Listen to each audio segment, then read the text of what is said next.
स्वाति और राजेश ने पूरी प्लानिंग के साथ इस मर्डर को अंजाम दिया था। दोनों ने ऐसा कोई सुराग नहीं छोड़ा जिससे उनके ऊपर किसी को शक हो। लेकिन राजेश की एक गलती उस पर भारी पड़ गई। उस दिन अस्पताल के रूम में अगर राजेश वो मटन सूप पी लेता तो शायद दोनों की साजिश का किसी को पता नहीं चलता। जानता था कि सितमगर है, मगर क्या कीजिए, दिल लगाने के लिए और कोई था भी नहीं। वो उस पर जान छिड़कता था। दिल अजीज आहें जो भर देती तो खुद को कुर्बान करता था। वो आंखों का तारा थी। पूरा परिवार लट्टू हुए आगे पीछे घूमता था। वो थी भी अपने नाम स्वाति की तरह खूबसूरत। बोल कोयल से मीठे थे, बातें ऐसी कि पल भर में कोई भी दीवाना हो जाए। लेकिन उसे क्या पता था कि जिस सितमगर की अदाओं पर वो मरता था वही उसका कत्ल कर देगी और प्रेमी को उसका चेहरा देकर उसके इश्क को सरेआम नीलाम कर देगी। ये लाइनें न शायरी हैं न कोई फिल्म।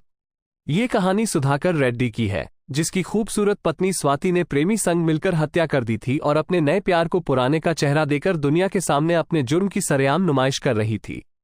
कौन थे सुधाकर रेड्डी और क्या थी उसकी वाइफ स्वाति और प्रेमी राजेश के जुर्म की कहानी, आइए जानते हैं।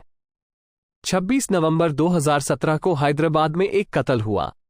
एक ऐसा कत्ल जिसके राज से जब पर्दा हटा तो सुनने वालों के होश उड़ गए। मर्डर का ये ऐसा केस था जिसने पुलिस के बड़े बड़े अफसरों को सोचने पर मजबूर कर दिया। हैदराबाद में स्वाति रेड्डी अपने पति सुधाकर रेड्डी, 2 बच्चों और माता पिता के साथ रहती थी। भरा पूरा परिवार था।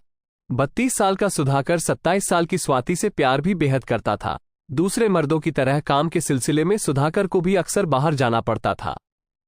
ऐसे में स्वाति को अकेलापन महसूस होने लगा और इसी मोड़ पर स्वाति की मुलाकात सी राजेश रेड्डी नाम के शख्स से हो गई।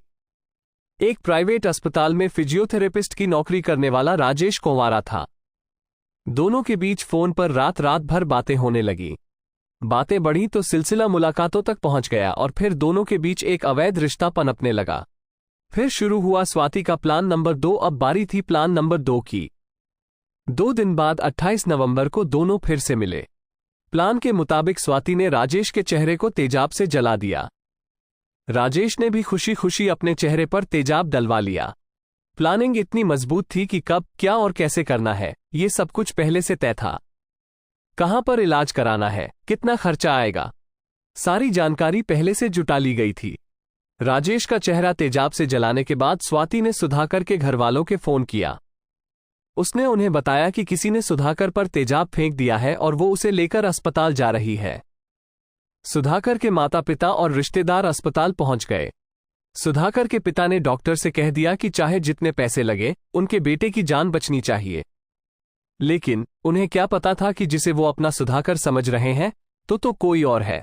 शक था, लेकिन माँ बाप का दिल नहीं माना। सुधाकर बनकर अस्पताल के बेड पर लेटे राजेश की प्लास्टिक सर्जरी हुई। हालत भी पहले से काफी ठीक हो गई। रिश्तेदार हाल चाल लेने के लिए आने लगे, लेकिन इसी बीच उसकी कुछ हरकतों ने उनके मन में एक शक डाल दिया।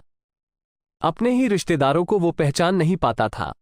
स्वाति हमेशा उसके साथ रहती थी, लेकिन उसे ना तो पुरानी बातें याद आती और ना ही लोग। ऐसा होता भी कैसे, क्योंकि वो तो सुधाकर था ही नहीं। ऐसे में स्वाति और राजेश ने एक और चाल चली। अब स्वाति और राजेश ने याददाश्त पर असर पड़ने का नाटक करना भी शुरू कर दिया। इसके बावजूद सुधाकर के माँ बाप का शक बढ़ रहा था। दोनों को लगने लगा था ये उनका बेटा नहीं है, लेकिन दिल मानने को तैयार नहीं था। सूप पी लेता तो कभी ना पकड़ा जाता राजेश, और फिर वही हुआ जो हमने आपको इस खबर की शुरुआती लाइन में बताया। राजेश ने आखिरकार वो सुराग छोड़ ही दिया, जिससे उन दोनों की इस खतरनाक प्लानिंग पर पानी फिर गया। एक दिन राजेश को अस्पताल की तरफ से पीने के लिए मटन सूप दिया गया। राजेश ने सूप पीने से इनकार कर दिया। उसने कहा कि वो तो शाकाहारी है। शायद स्वाति अपनी पूरी प्लानिंग में राजेश को ये बताना भूल गई थी कि सुधाकर मांसाहारी था। उस वक्त अस्पताल के उस कमरे में सुधाकर का एक रिश्तेदार बैठा था। उसने पूरी बात सुधाकर के पिता को जाकर बताई। अब कुछ रिश्तेदार और सुधाकर के माता पिता एक साथ राजेश से मिलने अस्पताल पहुंचे। कहानी सुनकर पुलिस के अधिकारी भी हैरान। उन्होंने राजेश से सुधाकर की वो बातें की जो बेहद निजी थी। इन बातों के बारे में या तो सुधाकर को पता था या फिर उसके रिश्तेदारों और उसकी पत्नी स्वाति को। राजेश ने हर बात का गोलमोल जवाब दिया। उसकी पोल खुल चुकी थी। लेकिन सुधाकर के पिता और रिश्तेदारों ने ऐसा जाहिर नहीं होने दिया। सभी लोग ये कहकर कमरे से बाहर निकल आए कि सब ठीक हो जाएगा। यहां से निकलते ही सुधाकर के माता पिता अपने दूसरे बेटे के साथ पुलिस के पास पहुंचे। पुलिस ने कहानी सुनी तो वो भी चौंक गई। पुलिस तो ये जांच तो कर रही थी कि सुधाकर पर तेजाब किसने और क्यों फेंका, लेकिन यहां तो पूरी कहानी ही अलग निकली। फिंगरप्रिंट और सीसीटीवी से खुल गया पूरा राज। पुलिस ने अब बहाने से राजेश के फिंगरप्रिंट लिए। इसके बाद आधार कार्ड सिस्टम से पता लगाने में देर नहीं लगी कि ये फिंगरप्रिंट राजेश रेड्डी के हैं। इसके बाद पुलिस ने उस जगह की जांच की जहां सुधाकर पर तेजाब फेंकने की बात कही गई थी। वहां लगे एक सीसीटीवी में 28 नवंबर की घटना रिकॉर्ड हो गई थी। फुटेज में स्वाति और राजेश साफ साफ अपनी साजिश को अंजाम देते दिखे। दोनों ने पहले एक दूसरे को गले लगाया और फिर स्वाति ने तेजाब से राजेश का चेहरा जला दिया। पुलिस ने अब बिना देर किए स्वाति को हिरासत में ले लिया। सख्ती से पूछताछ हुई तो स्वाति टूट गई और पूरी कहानी पुलिस के सामने उगल दी। वो 10 दिसंबर 2017 का दिन था जब पुलिस ने स्वाति को गिरफ्तार कर लिया।